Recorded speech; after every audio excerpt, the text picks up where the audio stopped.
I want to be a billionaire, and I mean that. I've always been afraid to say that. I don't just want to be known as a chess and slums guy or a charity guy. I want to make a lot of money, and I also want to have a lot of power. Tunde is the founder of Chess in Slums Africa, a movement that began with borrowed chessboards in Lagos and has since inspired a global wave of hope. I grew up in Ikorodu, and my dad, at the time was a downfall driver. My mom was a petty trader, at Tiko Market, and my parents were not educated. But one thing they wanted, we get the education that they did not get, right? Because my mom was a hustler. She used to be one of those Loma people that like sweep major roads, she sold pure water, or showed the underbridge, and did all of this thing because she wanted us to have an education. So that sort of like defined my purpose at a very early age, that I was meant to be the child to save my family from poverty. From the streets of Ikorodu to Times Square and the Guinness World Record, Tunde has turned a quiet game into a loud statement about possibility, dignity, and the untapped genius of African children. But behind the headlines is a story of deep personal transformation, from a boy raised in poverty to a man building classrooms without walls. When you say you want to take chess to places of extreme poverty, people think you're a madman, because you are indeed a madman, because what children in extreme poverty need is food, not chess. But I had a different understanding that we could take this thing that has always been perceived as an elite game and give it new meaning by using it as a way to define an intellectual identity for children. In today's episode, we explore the emotional cost of carrying this mission, what drives him to keep going, and how he's navigating fame, failure, and the future with grace. Fame is a curse, honestly. Everything gets thrown at you. The media, everyone loves you. The moment you overstep, that could turn very easily, and you feel people's vitriol with the same level of intensity as the love that you had from them. So the first thing I had to do to shield myself was to not believe the hype. Tunde, you've broken the Guinness World Record twice, but take us back. Who was Tunde before all the noise, before chess? We have a lot of people who tune into this podcast. They may be in their car on the way to work. They may be listening to this as they're getting ready for the day. Just a really intimate time to connect to Afropolitan. And so I really want for that person who clicks this episode and is interested in learning your story, what is the one thing you want to share with them about grit? About grit? Yes. Thank you once again for having me, Iche. And for the listeners, I like to pretend that every time I get to share my story or share the details of who I am, what I do, that I'm also sort of speaking to fellow dreamers like me who might be delusional about the things they believe in. So I think one thing is that I know to be true is the man who has the tenacity to stay through all seasons would always emerge as the outlier. And I've always been referred to as an outlier because I've taken something so unconventional and I've given it new meaning.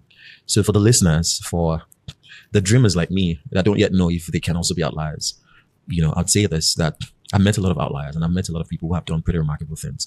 And the differentiator is an intelligence. Differentiator is always tenacity.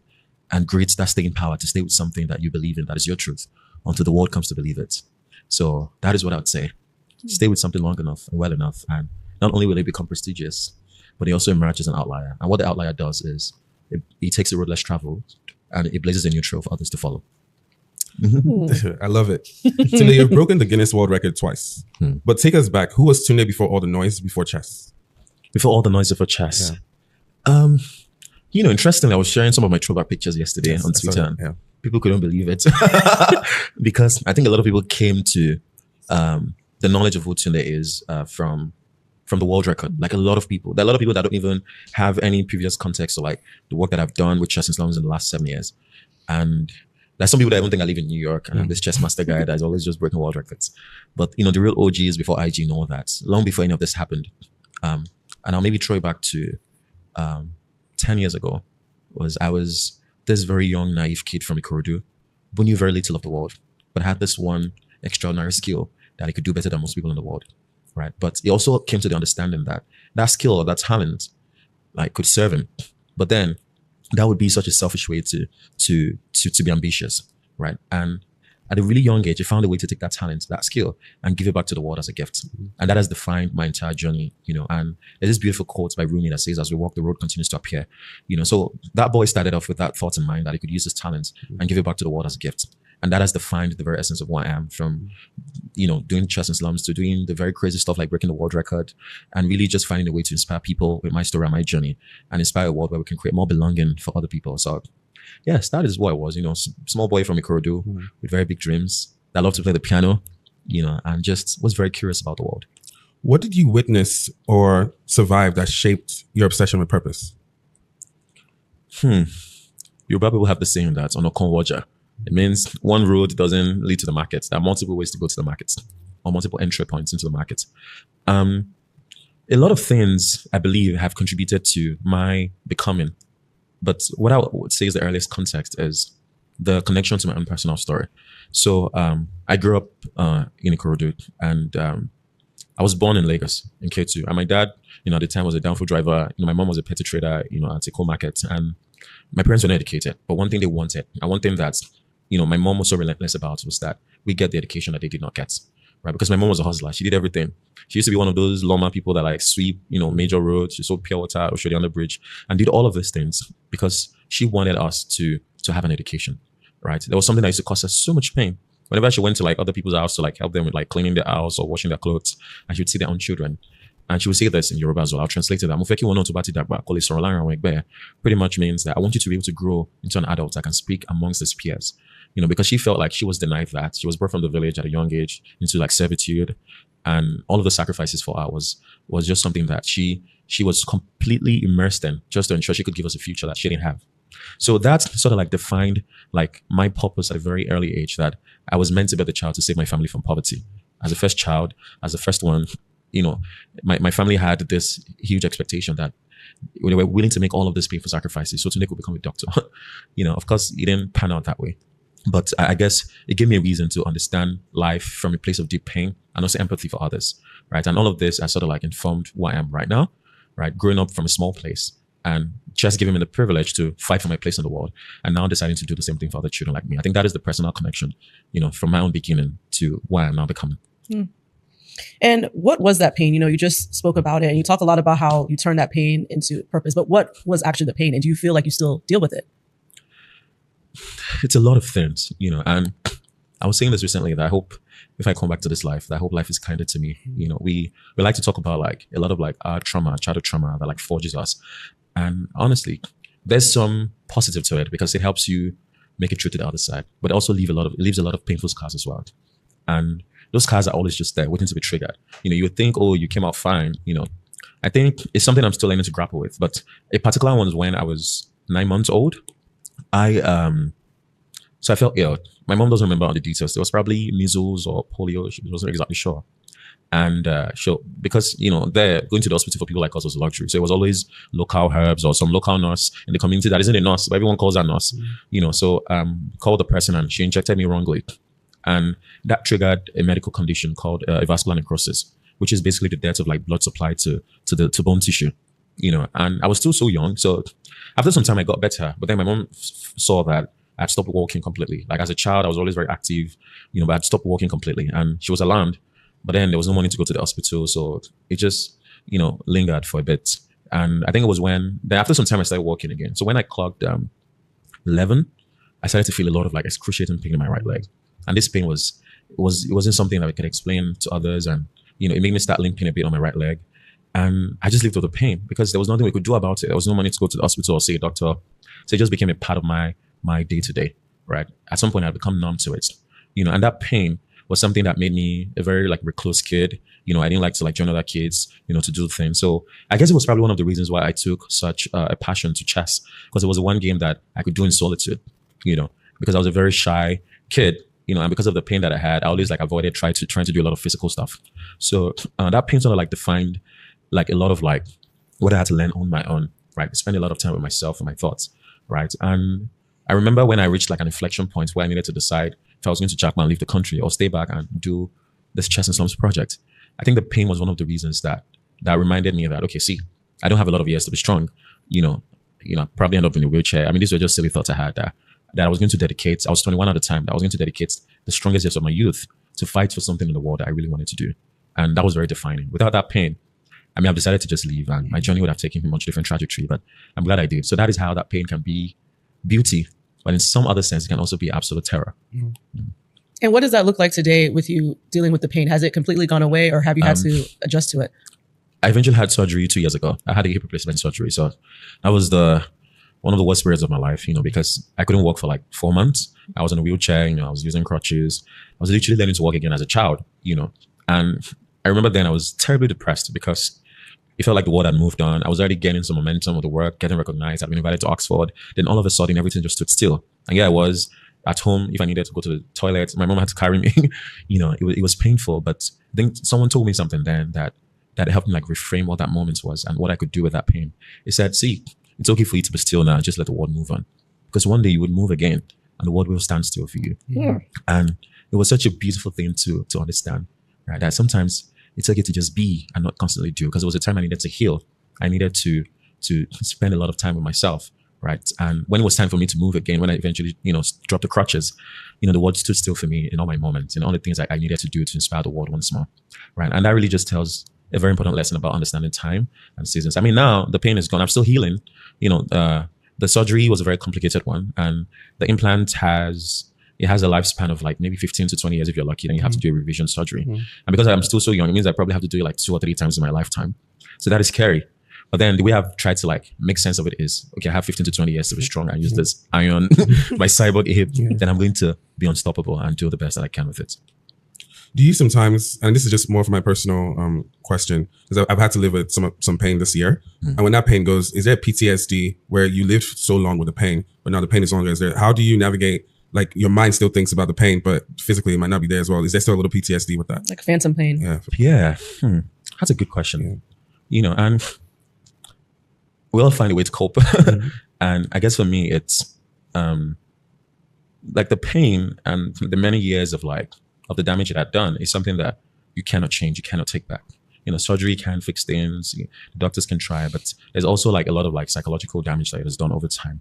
And I think that would always remain with you. And for me, like evidently, like there's a scar, like there's literally like a long scar, my right hip.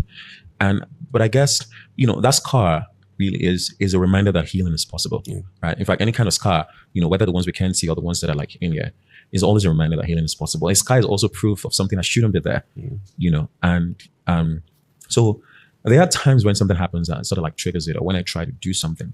I remember like before the surgery, I couldn't like jump very high, right? Because there's always a risk of like breaking like the hip bone completely. Now I can jump, but I still hold myself back. There's something that happens to the implant, So it's always just still there. And it takes a lot of like work to like break through, knowing that you have some more liberty to like exert yourself, but you're still extremely careful so you don't do too much and go back to the status quo. So it's still always there. So chess is often seen as a game of strategy, but for you, it became a tool of transformation. How did that shift happen from player to movement builder? So I did learn how to play chess in a barbershop. So after my primary school education, I had to drop out of school, for 2 years because there was no money anymore. We only barely had enough to feed. My dad's downfall had an accident, and so we just didn't have any income anymore. And my mom was still working as a cleaner, but she wasn't making enough. So I had to stop going to school. So my younger brother could go to school because he was still in like primary 1 and he couldn't read and write. So in those years, I used to help my mom sometimes go to the market, and some other days I would just pretend that I wasn't feeling too well, so she would just leave me alone. And on those days I would go to this barber shop. They had a game center, and I watch other kids that should be in school, but come there in their uniforms, playing video games and gambling. I would just watch them, wishing that I had the opportunity to go to school because I was a really curious kid. I really wanted to learn.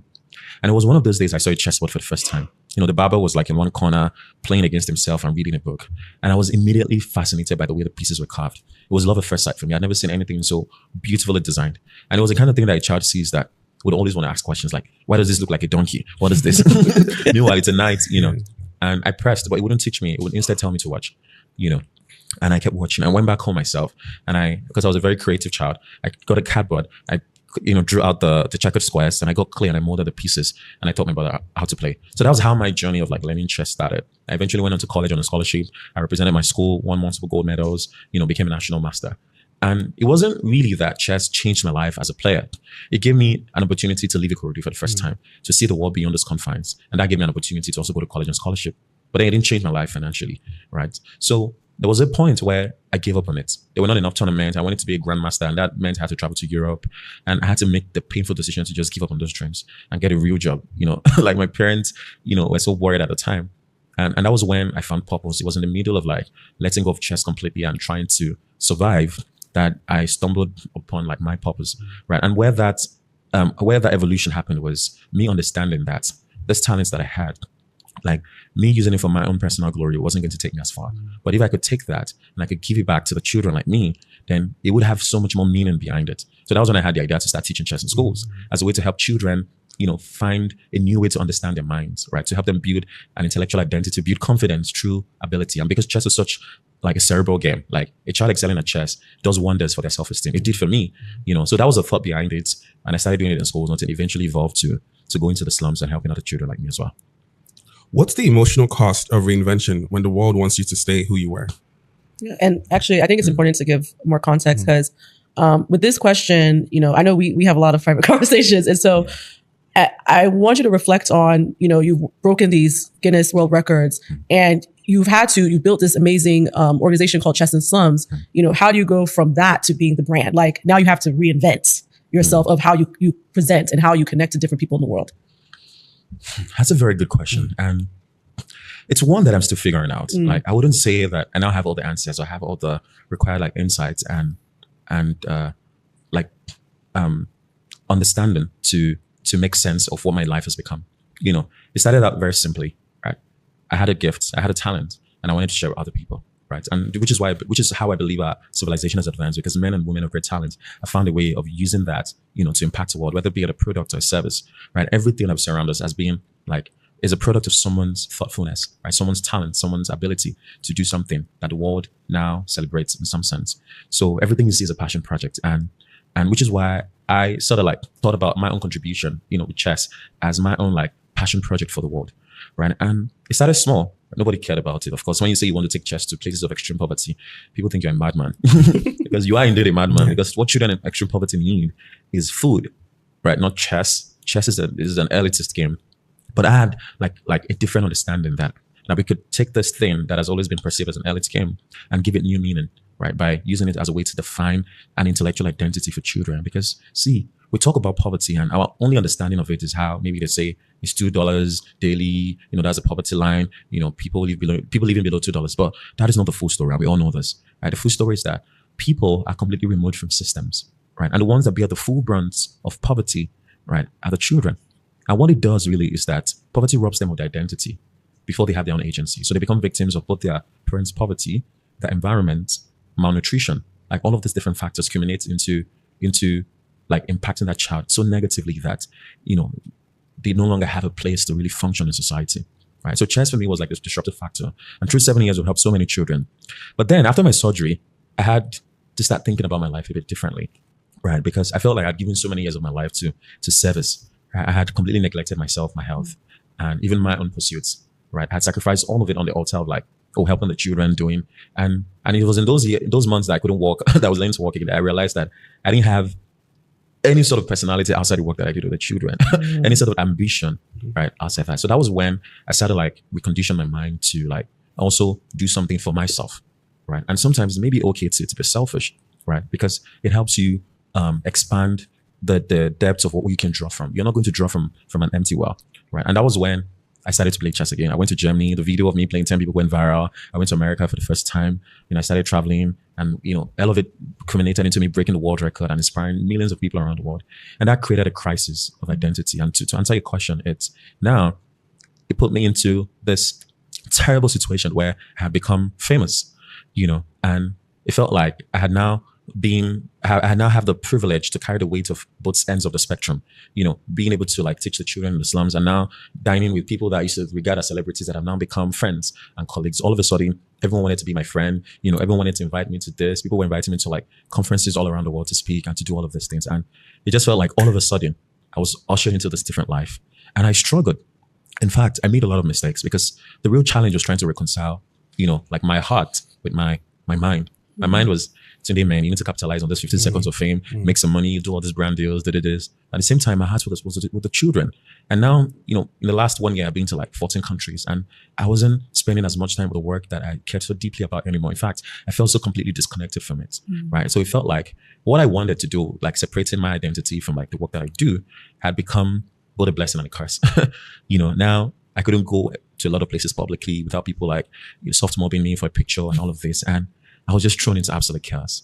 And it took a lot of time to even make some sense of it. And what it really helped me understand after some very painful mistakes was like my whole life, right? And why God had even given me the privilege of having this personal fame outside the work that I do was to be able to stand in the gap, right? And there's a gap in society. And that gap, a simple way to explain it is that there are people that can wear $5 million wristwatches and there are people that do not have $2 to eat, right? Then how do we design a society like this? And the problem is the people that can buy the $5 million, right? Of course, they're enjoying their successes, right? But they don't understand that they have a sense of duty to the ones that cannot even afford $2 because they've known maybe privilege all their lives. And it's so hard for them to empathize with a situation or a context that they have never experienced, right? Which is why it became extremely important for someone like me who had seen both sides of the curtain, from extreme poverty to now extreme influence, to be able to stand on the gap between the haves and the have-nots. And that helped me reconcile my heart a bit with the fame that I now have. And I guess the final lesson is that anybody can be famous, right? You can be famous for twerking on Instagram, whatever. But to have deep influence is rare. And it's so much more powerful. Because when people care deeply about what you do and what you have to say, then you have the power to influence their thoughts and to make them less indifferent to the suffering of others. So that is what all of this has taught me, to be able to stand in the gap. It reminds me of a Bible verse. I think it's Proverbs 22:29. Pastor Eche. But the verse says, seest thou a man diligent in his business, he shall stand before kings, he shall not stand before mean men, right? And you've literally done that. From teaching chess under bridges to sitting across from presidents and global leaders. When you hear that scripture now, what does it mean to you? And did you ever imagine that your quiet consistency would bring you into rooms like this? Yes. That is one of my favorite Bible verses, by the way.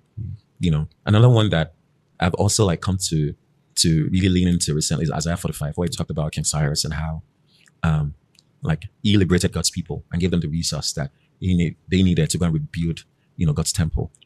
And he went on to say that like kings shall bow before you, right? And he didn't just say like, oh, you will be in the company, and they will come and they will be useful to you to be able to build and a liberator, right? And you know, my life is a miracle, and I feel like a lot of it is still unraveling, right? At first, when I started to walk into certain rooms, I remember when I was invited to the DOD conference. Like the DOD conference is one of the biggest conferences and tech conferences, you know, in the world, where like Sam Altman, Mark Zuckerberg, all this.